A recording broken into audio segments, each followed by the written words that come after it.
ॐ भगवते वासुदेवाय।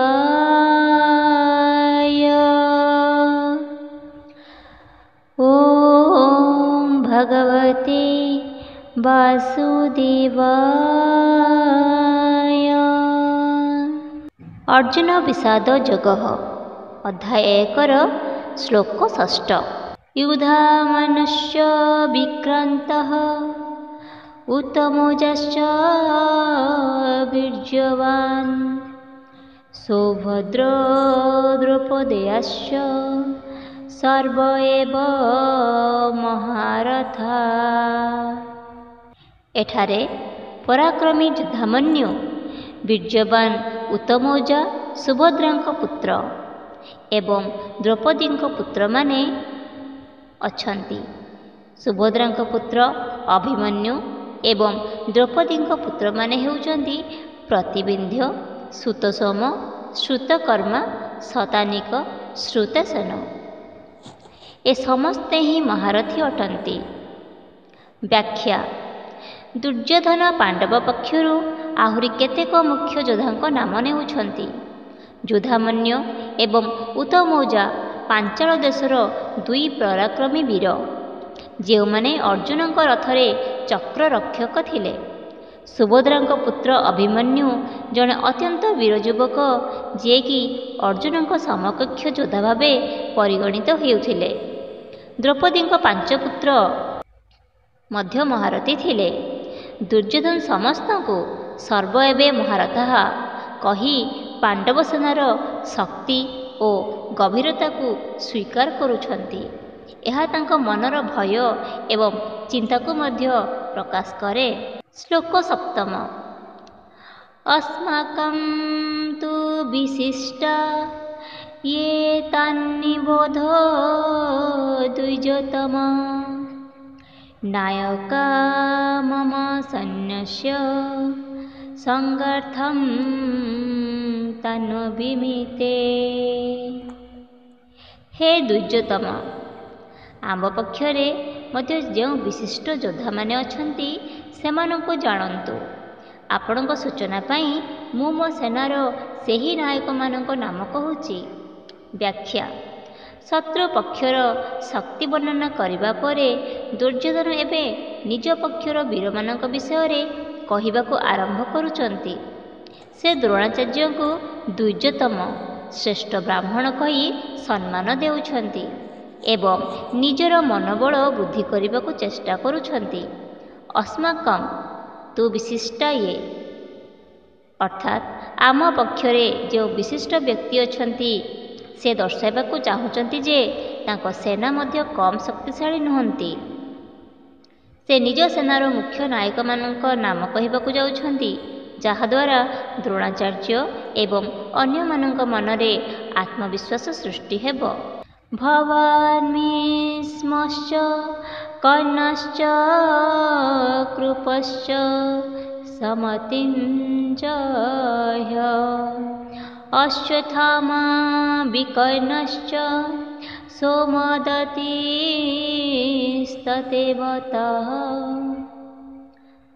आपण स्वयं पितामह भीष्म, कर्ण, युद्ध विजयी कृपाचार्य, अश्वत्थामा, विक्रम एवं समदत्तଙ୍କ पुत्र मध्य अछंती।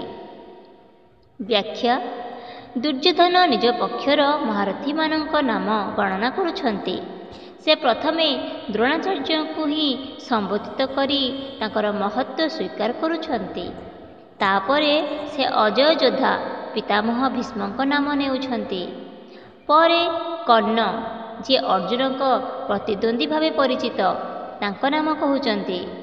कृपाचार्य को समितिञ्जय बा सर्वदा युद्धरे विजयी कही तांकर युद्ध कौशल को प्रशंसा करुछंती।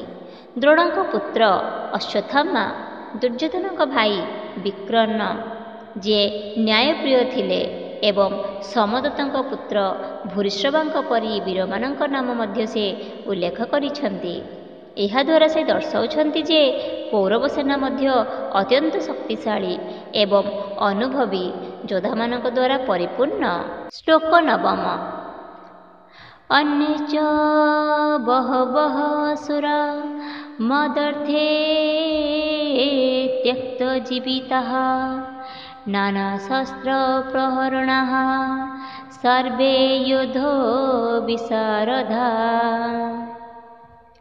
ଏମାନଙ୍କ ବ୍ୟତୀତ ଆହୁରି ଅନେକ ବୀର ଅଛନ୍ତି ଯେଉଁମାନେ ମୋ ପାଇଁ ନିଜ ଜୀବନ ତ୍ୟାଗ କରିବାକୁ ପ୍ରସ୍ତୁତ। ସେମାନେ ସମସ୍ତେ ବିଭିନ୍ନ ପ୍ରକାରର ଅସ୍ତ୍ରଶସ୍ତ୍ରରେ ସୁସଜ୍ଜିତ ଏବଂ ଯୁଦ୍ଧ ବିଦ୍ୟାରେ ନିପୁଣ।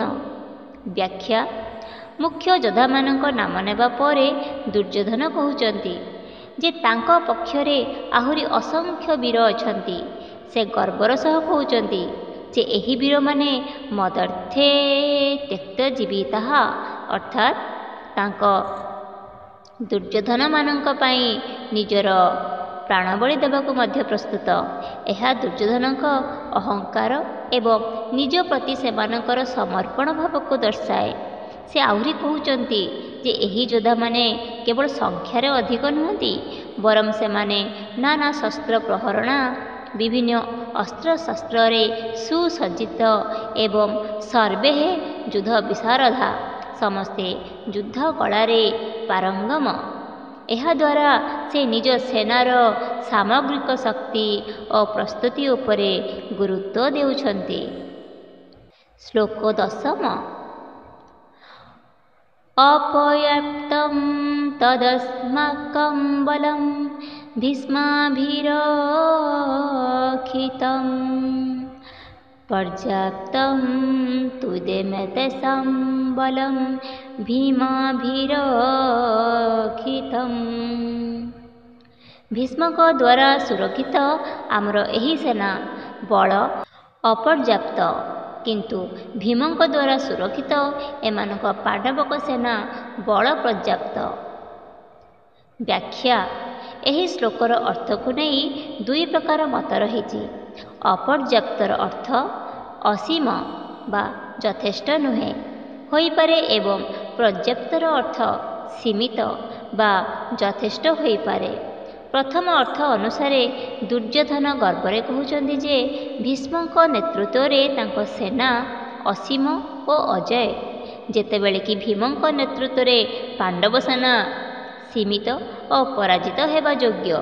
ଦ୍ୱିତୀୟ ଅର୍ଥ ଅନୁସାରେ ଦୁର୍ଯ୍ୟୋଧନଙ୍କ ମନରେ ଥିବା ଭୟ ପ୍ରକାଶ ପାଉଛି।